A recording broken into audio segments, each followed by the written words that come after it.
जय हिंद दोस्तों, आप सभी का स्वागत है एक बार फिर से आपके अपने YouTube चैनल यूनिक ज्ञान में। तो आज हम बीए थर्ड सेमेस्टर के चैप्टर 4 हिंदी आलोचना के बारे में अच्छे से समझेंगे कि हिंदी आलोचना क्या है और उसका उद्भव कहाँ से हुआ था और उसका विकास किस प्रकार हुआ। तो चलिए देखते हैं आलोचना क्या है। आलोचना का व्युत्पन्न अर्थ है कि सम्यक निरीक्षण, मतलब उसका हम अर्थ अगर देखेंगे आलोचना आखिर है क्या, तो इसका अर्थ होता है कि सम्यक निरीक्षण। सम्यक अर्थात संपूर्ण निरीक्षण। मानव की अनेक अन्य वृत्तियों अथवा संवेदनाओं की भांति आलोचनाओं की प्रवृत्ति भी चिरकाल से सिद्ध है। मतलब जो मानव की अनेक वृत्तियां हैं, सोच विचार हैं और उनकी जो संवेदनाएं हैं, उसी की भांति आलोचना की प्रवृत्ति भी चिरकाल से सिद्ध है।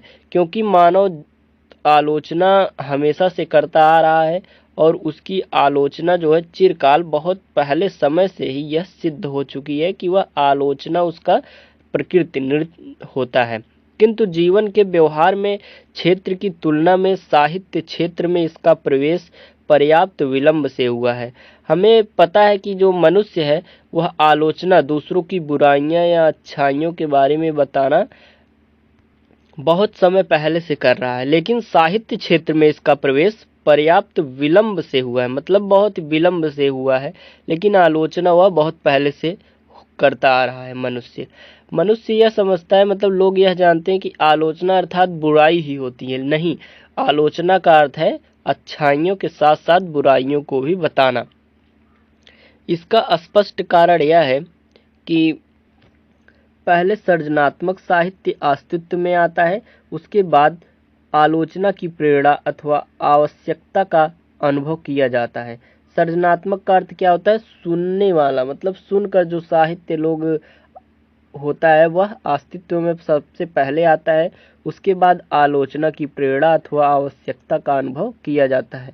क्योंकि किसी भी चीज़ की अगर हम आलोचना, बुराइयां या अच्छाइयों को निखारेंगे, तो जब किसी को पता चलेगा कि बुराइयां इसमें क्या है, तभी वह सुधार कर पाएगा। इसलिए आलोचना की आवश्यकता का जब अनुभव किया जाता है, तो आलोचना लिखना हिंदी साहित्य में शुरू किया जाता है।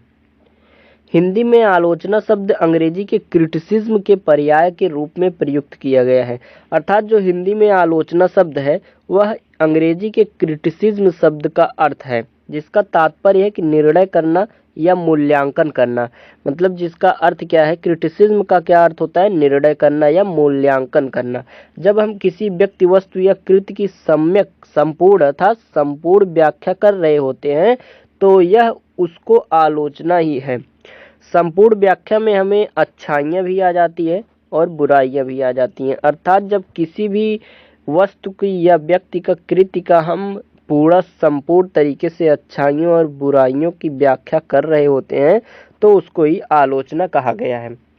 अलग अलग जो लोग हैं उनके अलग अलग मत हैं कि आलोचना क्या है, उनका परिभाषा अलग अलग है। तो डॉक्टर गोविंद त्रिगुड़ायत जी कहते हैं कि सच्ची आलोचना वह है जिसमें आलोचना इतिहास एवं तुलना का आधार वस्तु के बाह्य और सांसारिक दोनों पक्षों की व्याख्या करता है। यह व्याख्या वैज्ञानिक शैली में की जाती है। आलोचना में आलोचक सिद्धांत का निर्माण और आलोच्य वस्तु का मूल्यांकन करता है।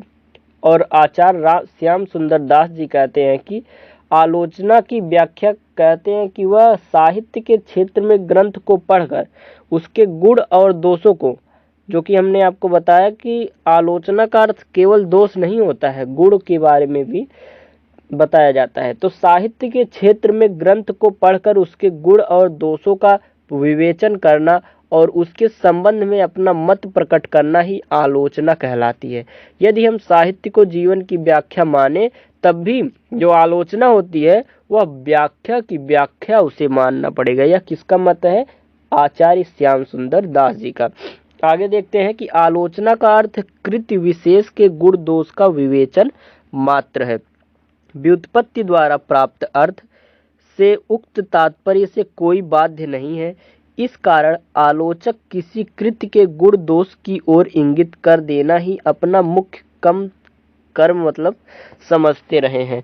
किंतु अब हिंदी आलोचना का क्षेत्र इतना विस्तृत हो चुका है कि आलोचना अथवा उसके पर्यायवाची समीक्षा, समालोचना, प्रभूति शब्दों का अर्थ मात्र गुण दोष विवेचन सिद्ध करना अनुचित होगा।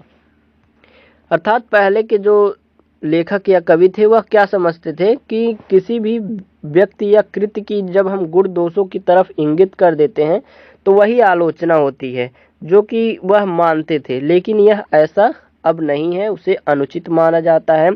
अलग अलग चीज़ें भी उसमें बताई जाती हैं।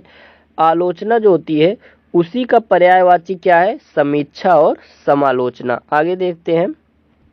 आलोचना किसी कृत्य की विशेषताओं पर विचार करना, उसको उपलब्धियों एवं कर्मियों का मूल्यांकन करना, उसके जो उपलब्धियां होती हैं तथा उनके कर्म जो होते हैं उनका मूल्यांकन करना, सदियों के हृदय पर उसकी प्रतिक्रिया का विश्लेषण करना, मतलब लोगों के हृदय पर उसकी विश्लेषण जो करते हैं उसका भी विश्लेषण करना, आदि अनेक कार्य आलोचना के अंतर्गत आते हैं। आलोचना के अंतर्गत ये सब कार्य आते हैं। आलोचना के प्रमुखतः दो प्रकार हैं, सैद्धांतिक एवं व्यवहारिक। सैद्धांतिक समीक्षा साहित्य पर आधारित है, मतलब इसके दो भाग हैं आलोचना के। कौन कौन से? सैद्धांतिक और व्यवहारिक। इसमें काव्य का लक्षण, काव्य हेतु, काव्य प्रयोजन एवं काव्य की आत्मा पर विचार किया जाता है, जबकि व्यवहारिक समीक्षा में सिद्धांतों का व्यवहार किया जाता है और काव्यों के आधार पर साहित्य की व्याख्या की जाती है। व्यवहारिक में क्या होता है कि समीक्षा में सिद्धांतों का व्यवहार किया जाता है और काव्यों के आधार पर साहित्य की व्याख्या की जाती है। लेकिन सैद्धांतिक समीक्षा में साहित्य पर आधारित होती है जो होती है, और इसमें काव्य लक्षण, काव्य हेतु, काव्य प्रयोजन एवं काव्य की आत्मा पर विचार किया जाता है। आगे देखते हैं। अब हम देखेंगे कि हिंदी आलोचना का विकास किस प्रकार हुआ।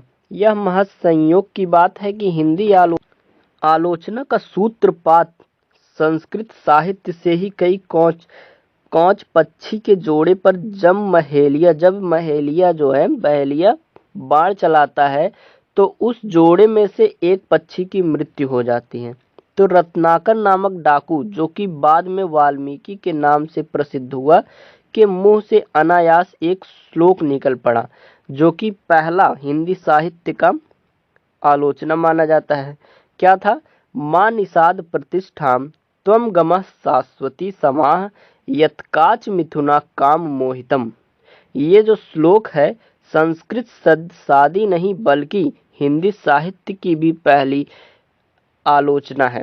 कभी कभी भावात्मक एवं प्रभावात्मक रूप में रुचि के आधार पर कुछ कवियों को उच्च एवं उनके आगे अन्य कवियों को हीन और फीका दिखाया जाता है। यह भी एक आलोचना का प्रकार है। देखते हैं क्या है। हिंदी आलोचना की जो समीक्षा है किस किस रूप में की गई है। भारतेंदु युग, द्विवेदी युग, शुक्ल युग, शुक्लोत्तर युग। भारतेंदु युग कब से कब तक था? 1870 से 1900 ईस्वी। द्विवेदी युग 1900 से 1930 ईस्वी। शुक्ल युग 1930 से 1947 ईस्वी तथा 1947 से अभी तक कौन सा युग चला आ रहा है? शुक्लोत्तर युग। समझ लीजिए इस प्रकार की भारतेंदु युग जो था वह आलोचना की एक प्रकार से शुरुआत थी। धीरे धीरे आलोचना आगे चलकर निखरती है। भारतेंदु युग में थोड़ा इसका आलोचना का विकास होता है, फिर द्विवेदी युग में थोड़ा और विकास हो जाता है और सबसे अधिक विकास शुक्ल युग में होता है, जो कि 1930 से 1947 ईस्वी तक है। फिर आगे आता है शुक्लोत्तर युग। 1947 ईस्वी से अभी तक जो चला आ रहा है शुक्लोत्तर युग। इसमें धीरे धीरे जो कवि लेखक हैं वह आलोचना को अच्छे तरीके से विकसित करते हुए चले आ रहे हैं। हम जानेंगे कि आलोचना के गुण क्या क्या हैं। हम किसी भी कार्य या संपादन के कारण क्या क्या गुण अपेक्षित हैं इसका सही ब्यौरा कहीं पर दिया नहीं गया है, लेकिन फिर भी संक्षिप्त रूप में हम आपको बताते हैं कि आलोचना के गुण क्या क्या है। जैसे पहला आप समझ लीजिए कि आलोचना का भावुक और सहृदय होना आवश्यक है। आलोचना जो करे उसका भावुक और सहृदय होना बहुत ही आवश्यक है। दूसरा, पूर्वाग्रह का सर्वथा त्याग और निष्पक्ष तथा वस्तुनिष्ठ दृष्टिकोण को ग्रहण करना। तीसरा आलोचना का क्या गुण है? मौलिक सृजनशील प्रतिभा का धनी होना। जो आलोचक हो वह मौलिक रूप से सृजनशील प्रतिभा का धनी हो। चौथा क्या है कि पूर्ववर्ती समीक्षा मानों का ज्ञाता या ध्याता हो। पांचवा क्या है? विविध विषयों का ज्ञान तथा अध्ययन में रुचि। जो आलोचना करने वाला आलोचक हो उसका विविध मतलब बहुत से प्रकार के विषयों में ज्ञान हो और अध्ययन करने में उसका रुचि हो, क्योंकि जब अध्ययन करेगा तभी अलग अलग प्रकार के ज्ञान वह प्राप्त कर सकेगा। और आलोचना कोई तभी किसी चीज की कर सकता है जब उसको उस बात की ज्ञान हो। छठवां क्या है? कृति एवं कृतिकार के साथ तादात्म्य स्थापित करने की क्षमता हो। और सातवां क्या है? भाषा पर पूर्ण अधिकार हो उसका। और आठवां क्या हो? बेलाग तथा दो टूक की बात कहने वाला हो। कितने हो गए हमारे? 8 हो गए। कितने हो गए? 8 आलोचना के गुण। आलोचना के गुण हमने बताया कि किसी भी कार्य के आधार पर आपेक्षित नहीं किया गया है, सही ब्यौरा कहीं पर नहीं दिया गया है, लेकिन संक्षिप्त ने हमने आपको ये 8 गुण आलोचना के बताए हैं। तो यह था आलोचना के बारे में संक्षिप्त वर्णन, जो कि आपको सही सही याद करने हैं। मतलब अगर आपको पेपर में देखने को मिलेगा कहीं से भी आलोचना से प्रश्न, तो आलोचना के अंतर्गत जितने भी महत्वपूर्ण टॉपिक थे जिससे आपके प्रश्न आ सकते हैं वो हमने आपको क्लियर करा दिए हैं। और इसके पहले के जो 3 चैप्टर हैं जिससे ना देखे हो, प्लेलिस्ट में जाकर चैनल विजिट करके प्लेलिस्ट देखें और उनमें सब वीडियो प्राप्त हो जाएगी, या फिर डिस्क्रिप्शन में लिंक प्राप्त हो जाएगी जिससे आप वीडियो देख सकते हैं और अच्छे से नंबर गेन करने के लिए, प्राप्त करने के लिए पढ़ाई कर सकते हैं। धन्यवाद, मिलते हैं अगले वीडियो में।